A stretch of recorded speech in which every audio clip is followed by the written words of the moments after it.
Hello students, welcome back to commerce for you and सबसे पहला happy new year. आज का आपका साल का पहला दिन है आज। तो आज हम चालू करने वाले हैं डिपार्टमेंट अकाउंटिंग एफआई अकाउंट के लिए।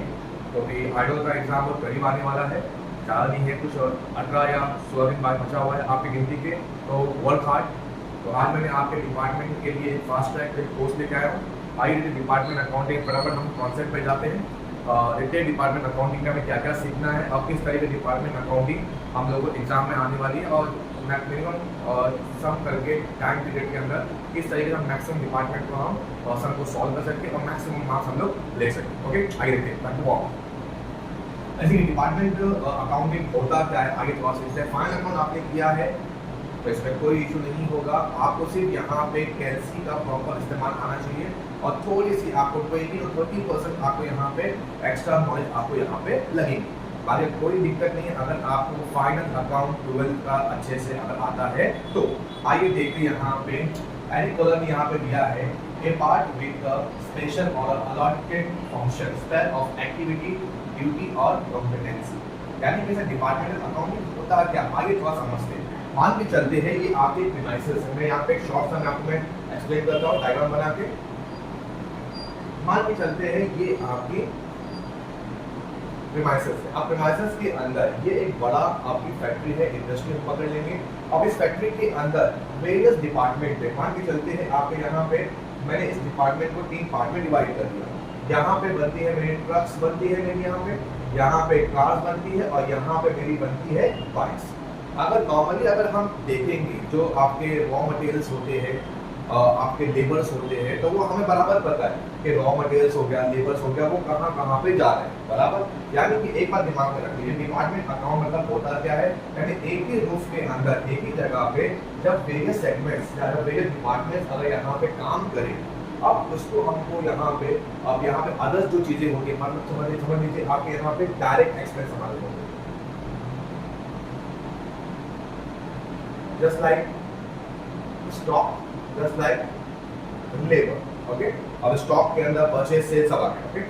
अब स्टॉक हमारा हो गया या फिर हमारा हो गया लेबर। अब इन दोनों की जानकारी आपको मुकम्मल होगी, यानी कि आपको पता है कितना आपका स्टॉक ट्रक में आ रहा है, कितना आपका स्टॉक अपना कार में, कितना आपका स्टॉक बाइक में आ रहा है, कितना आपके लेबर्स जो है, लेबर यानी कि वो आपके वर्कर जो प्रोडक्शन करते हैं। आप प्रोडक्शन करने वाले ट्रक के बंदे ट्रक में जाएंगे, कार के बंदे कार में, बाइक के बंदे बाइक में।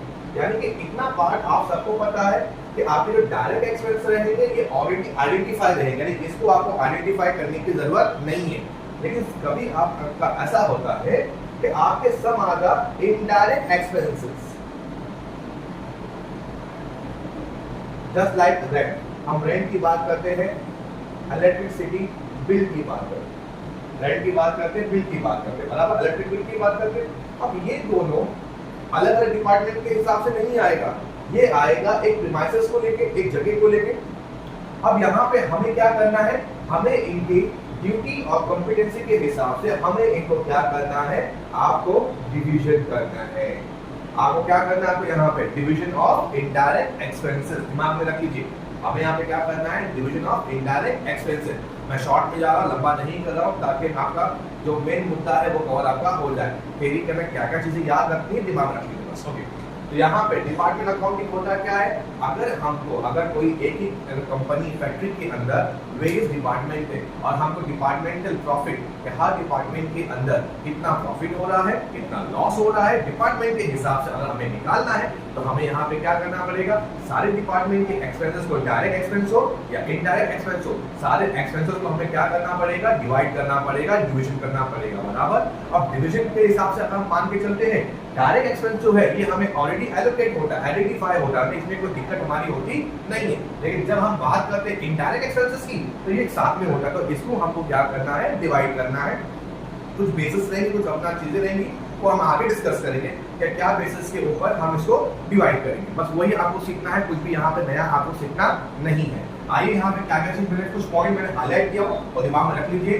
Departmental account is also known as segment accounting. Segments किसे कहते हैं, यानी एक ही आपके फैक्ट्री के अंदर अगर आपके वेरियस अलग अलग प्रोडक्ट बनते हैं तो उसको अलग अलग सेगमेंट्स कहेंगे। ट्रक का अलग सेगमेंट है, कार का अलग सेगमेंट है, बाइक का अलग सेगमेंट है।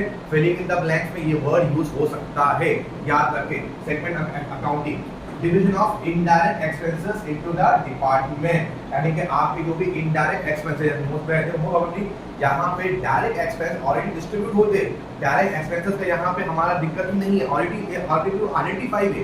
लेकिन सर कौन सा वाला आपका आइडेंटिफाई नहीं है सर, इनडायरेक्ट एक्सपेंस। तो यहाँ पे मुकम्मल जो हम यहाँ पे जो ध्यान देंगे वो सिर्फ और सिर्फ एक ही जगह पे देंगे, वो देंगे इनडायरेक्ट एक्सपेंसेस पे। आई होप सो कि इतना इंट्रोडक्शन आपका शॉर्ट सा मैंने इंट्रोडक्शन दिया हो। हम आगे बढ़ेंगे, डायरेक्ट सम पे जाएंगे।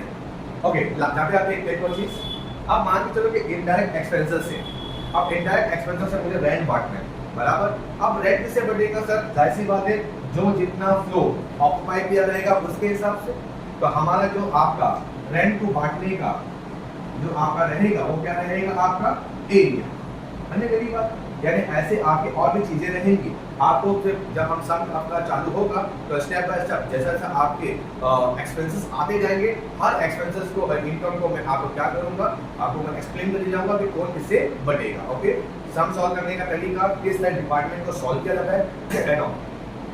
आई होप सो इंट्रोडक्शन, एक शॉर्ट सा मैंने इंट्रोडक्शन किया हूं मैंने, ताकि आपको मालूम पड़ जाए सम पे जाने से पहले कि हमें करना क्या है। हमें कुछ नहीं करना है, हमें यहाँ पे जो भी स्पेशल और अलॉटेड फंक्शन जो भी हमारे हर फैक्ट्री के अंदर होता है और ड्यूटी एंड कॉम्पिटेंसी के हिसाब से हमें क्या करना है, इसको हमको डिवाइड करना, यही करना है। इसके अलावा कुछ भी हमें करना नहीं है। अब इसके अंदर जो अकाउंट्स कौन कौन से बनेंगे सर, इसके अंदर ध्यान दे दीजिए, जैसा आपके अकाउंटिंग बनती है वैसी बनेगी।